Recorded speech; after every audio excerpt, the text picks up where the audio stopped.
এই silence silence. আমি শব্দ এবং বিশৃঙ্খলা একদম পছন্দ করি না। ছাত্ররা, তোমাদের প্রাক্তন শিক্ষক অর্থাৎ লালু স্যার রিটায়ার করেছেন। আমি তোমাদের নতুন শিক্ষক লালটু স্যার। আসসালামু আলাইকুম স্যার, ওয়েলকাম টু আমাদের ক্লাস। হ্যাঁ, এই সরা এই তাহলে কী করছো তুই?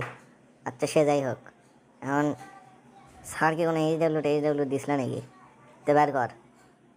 স্যার আপনি এত শর্টকাট করে কনকে কবেন যে ব্যাগির কাজ, হোমওয়ার্ক, হাউস ওয়ার্ক, তারপরে যা কয় বাসার ওয়ার্ক, আপনি ইঙ্গে ভেঙে এইচডাব্লিউ সিডাব্লিউ এগুলো করলে তো হবিল নয় স্যার, এগুলো তো বুঝি না আমরা।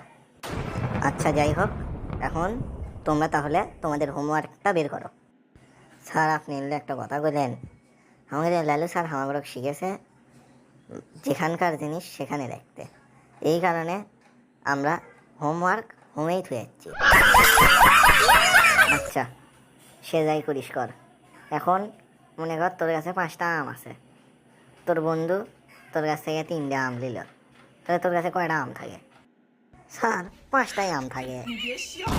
এই সরাই কেমনে রে, তোর কাছে আসলো 5টা আম, 3টে আম বন্ধু নিয়ে গেল, কেন তোর কাছে 2টা আম থাকে? এই স্যার এটা একটা কথা বলেন, আমার বন্ধুকে আমি আম দেবই না, ওর সাথে আমার মারামারি হয়ে যাই হয়ে যায়, আমি কোনোভাবে আম দেবো না। আমার আমি কৃষক দেবো, আমার আম আমি খাবো, আমি কৃষক আমার আম দিয়ে যাবি। আচ্ছা তাহলে মনে কর ওই তোর কাছ থেকে 3টে আম কেড়ে দিয়ে গেল, তাহলে তাহলে তো তোর কাছে কয়টা আম থাকবে ক?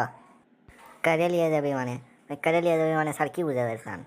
ওই আমার কাছ থেকে কোনোভাবেই আমার আম আমার জিনিস ওই আমার থেকে ছিনে নিতে পারবি না, এটার কোনো অধিকারই নেই। আচ্ছা তাহলে মনে কর তোর একটা শত্রুই তোর কাছ থেকে 3টে আম কেড়ে নিল, মানে এমনভাবে তোকে ধরছে তোরা আম না দিলে বুদ্ধি নেই, তাহলে তোর কাছে কয়টা আম থাকবে? স্যার তখন তাহলে আমার কাছে আরও একটা জিনিস বেশি হবে, আমার কাছে তখন 5টা আমই থাকবে আর একটা পরে থাকবে শত্রুর লাশ।